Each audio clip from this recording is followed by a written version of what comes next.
বাংলাদেশি দুর্বল ব্যাংকের গ্রাহকদের জন্য একটি চরম দুঃসংবাদ। আপনারা স্ক্রিনে দেখতে পাচ্ছেন যুগান্তর নামক একটি অনলাইন পত্রিকার প্রতিবেদনটি প্রকাশ করে সোমবার 21 এপ্রিল 2025 খ্রিস্টাব্দ তারিখে। প্রতিবেদনের শিরোনামে বলা হচ্ছে, তারল্য সংকটে ব্যাংক খাত, বাজেট ঘাটতি মেটাতে বেকায়দায় সরকার। এটা বাংলাদেশের দুর্বল ব্যাংকের গ্রাহকদের জন্য একটা চরম দুঃসংবাদ হতে চলেছে। কারণ এই দুর্বল ব্যাংকের একদিকে রয়েছে তারল্য সংকট, অন্যদিকে বাজেট ঘাটতি মেটাতে বেকায়দায় রয়েছে সরকার। কি বলা হচ্ছে মূলত এই সংবাদ প্রতিবেদনে, কি বলা হচ্ছে সরকারের পক্ষ থেকে, আর কি বলছেন বাংলাদেশ ব্যাংকের governor doctor Ahsan H Mansur, এই সংক্রান্ত বিস্তারিত তথ্য জানাবো আজকে ভিডিওতে। প্রিয় ভিউয়ার্স, আজকে নতুন ভিডিওতে সবাইকে স্বাগত জানাচ্ছি। আপনি যদি আমার চ্যানেলে নতুন হয়ে থাকেন তাহলে এরকম গুরুত্বপূর্ণ ভিডিওর আপডেট পেতে চ্যানেলটি সাবস্ক্রাইব করে রাখুন। ভালো লাগলে লাইক কমেন্ট করুন, আর সম্পূর্ণ ধারণা পেতে পুরো ভিডিওটি না টেনে দেখুন। তাহলে শুরু করা যাক। বিপুল অঙ্কের অর্থ পাচার এবং রাজনৈতিক অস্থিতিশীলতায় বড় অঙ্কের তারল্য সংকটে পড়েছে বাংলাদেশ ব্যাংকের বিভিন্ন ব্যাংকগুলো। এতে ঋণের যোগান দিতে রীতিমতো হিমশিম খাচ্ছে ব্যাংকগুলো। এমন পরিস্থিতিতে চলতি 2024-25 বাজেটের ঘাটতি মেটাতে চাপের মুখে পড়েছে সরকার। বিদ্যমান আর্থিক সংকট মোকাবেলায় বিদেশি ঋণের উপর নির্ভরতা বাড়াতে সিদ্ধান্ত নেওয়া হয়েছে। পাশাপাশি ব্যাংক ঋণের লক্ষ্যমাত্রা কমিয়ে সংশোধিত বাজেট চূড়ান্ত অনুমোদন দিয়েছে সরকারের অর্থনৈতিক কোঅর্ডিনেশনস কাউন্সিলের বৈঠকে। আরও জানা যায়, সম্প্রতি অনুষ্ঠিত ওই বৈঠকের সিদ্ধান্ত অনুযায়ী অর্থ সংকট মোকাবেলায় চলতি সংশোধিত বাজেটে ব্যাংক ঋণের লক্ষ্যমাত্রা 38,500 কোটি টাকা কমানো হয়েছে। পাশাপাশি বাড়ানো হয়েছে 14,000 কোটি টাকা বৈদেশিক ঋণ। এতে চলতি অর্থ বছরের শুরুতে 1,37,500 কোটি টাকা ঋণ নেওয়ার লক্ষ্যমাত্রা থাকলেও সেটি এখন 99,000 কোটি টাকা দাঁড়িয়েছে। আর বৈদেশিক ঋণের লক্ষ্যমাত্রা 95,000 কোটি টাকা থেকে 1,09,000 কোটি টাকায় উন্নীত করা হয়েছে। এছাড়া এই বৈঠকে চলতি অর্থবছরের অর্থনৈতিক প্রবৃদ্ধির লক্ষ্যমাত্রা 6.75% থেকে কমিয়ে 5% এবং মুদ্রাস্ফীতির হার 6.5 থেকে বাড়িয়ে 8% নির্ধারণ করা হয়েছে। এছাড়া বাজেটের আকার 53,000 কোটি টাকা কাটছাঁট করা হয়েছে। এতে সংশোধিত বাজেটের আকার 7,97,000 কোটি টাকা কমে 7,44,000 টাকা দাঁড়িয়েছে। জানতে চাইলে সাবেক সিনিয়র অর্থ সচিব মাহবুব আহমেদ যুগান্তরকে বলেন, অন্তর্বর্তীকালীন সরকার এসে বিগত সরকারের নেওয়া অপ্রয়োজনীয় কিছু প্রকল্প বাতিল করেছে, ফলে এখান থেকে অনেক টাকা সাশ্রয় হবে। এছাড়া মেট্রো রেল আগুনে পুড়িয়ে দেওয়ার পর এবং এর সংস্কারের জন্য বিগত সরকার বলেছিল 300 কোটি টাকা লাগবে।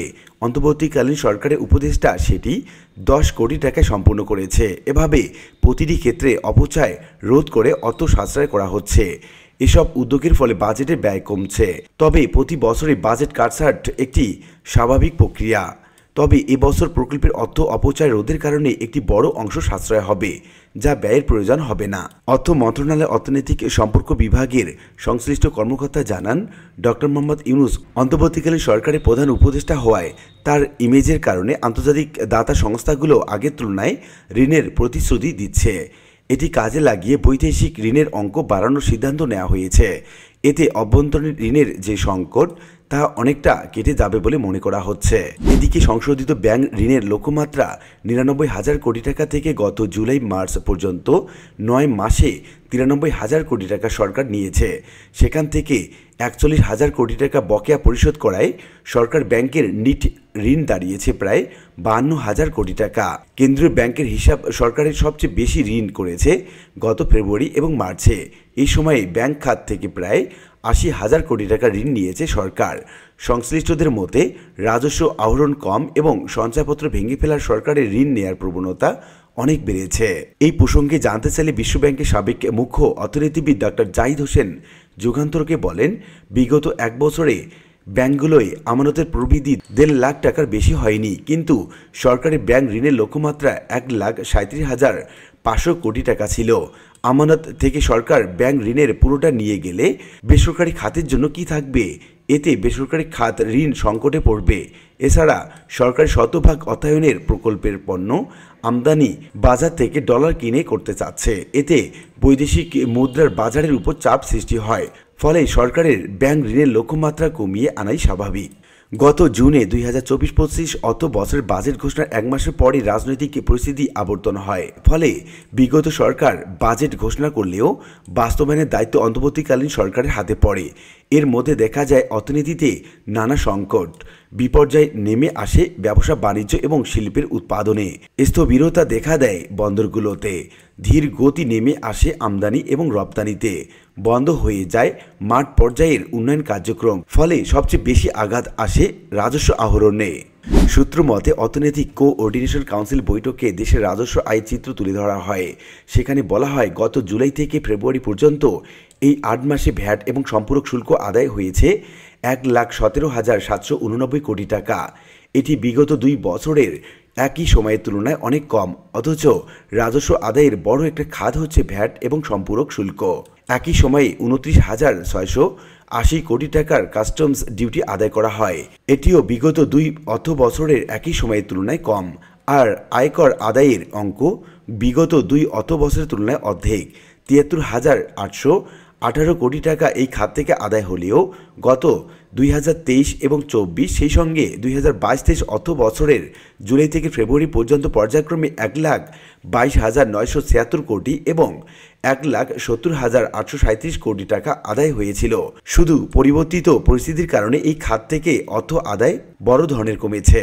এনবিআর সংশ্লিষ্টদের মতে ঘোষিত লক্ষ্যমাত্রা অর্জন নিয়ে যেখানে আমরা শঙ্কিত, সেখানে আন্তর্জাতিক মুদ্রা তহবিলের ঋণের শর্ত পূরণে অতিরিক্ত রাজস্ব আহরণ করার বিষয়টি বড় ধরনের চাপের সৃষ্টি হয়েছে। জুনের মধ্যে রাজস্ব আহরণের লক্ষ্যমাত্রা অর্জন নিয়ে সংখ্যা দেখা দিয়েছে। এই পরিস্থিতিতে সংশোধিত বাজেট রাজস্ব আদায়ের লক্ষ্যমাত্রা 4,80,000 কোটি টাকা থেকে 4,63,500 কোটি টাকা নামিয়ে আনা হয়। অন্যান্য আয়ের খাতও কমিয়ে নেওয়া হয়েছে। ঋণ সংকটের পাশাপাশি মূল্যস্ফীতি নিয়ন্ত্রণকে সরকার বেশি প্রাধান্য দিচ্ছে, এমনকি আভাস দিয়েছেন অর্থ বিভাগের কর্মকর্তারা। তাদের মতে মূল্যস্ফীতি নিয়ন্ত্রণ করতে প্রবৃদ্ধি অর্জন বাড়ানোর প্রতি তেমন মনোযোগ দেওয়া হচ্ছে না। স্বাভাবিক গতিতে প্রবৃদ্ধি যা হচ্ছে সেটি মেনে নেওয়া হবে। ফলে চলতি অর্থবছরের প্রবৃদ্ধি 1.75% কাটছাঁট করে 5% আনা হয়েছে। মূল্যস্ফীতির ঘোষিত লক্ষ্যমাত্রা 6.5% থেকে বাড়িয়ে 8% করা হয়েছে। যদিও সংশ্লিষ্টরা মনে করছেন মূল্যস্ফীতি 8% রাখা সম্ভব হবে না, কারণ বর্তমান এই লক্ষ্যমাত্রার চেয়ে বেশি বিরাজ করছে মূল্যস্ফীতির হার। তো উল্লিখিত বিভিন্ন আলোচনা থেকে আমরা এটুকু বলতে পারি যে বর্তমান দুর্বল ব্যাংকগুলোতে একদিকে যেমন তারল্য সংকট বিরাজ করছে, অন্যদিকে বাংলাদেশ সরকার বিভিন্ন রকম ভ্যাট এবং শুল্ক কর আদায়ে অনেকটা বিপর্যয় দেখা দিয়েছে। আর এই কারণে বাজেটের ঘাটতি মেটাতে বেকায়দায় পড়েছে সরকার। আশা করি বিষয়টি বুঝতে পেরেছেন।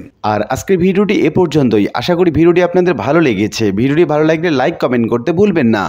দেখা হবে অন্য কোনো ভিডিওতে। সে পর্যন্ত সবাই ভালো থাকবেন। ধন্যবাদ।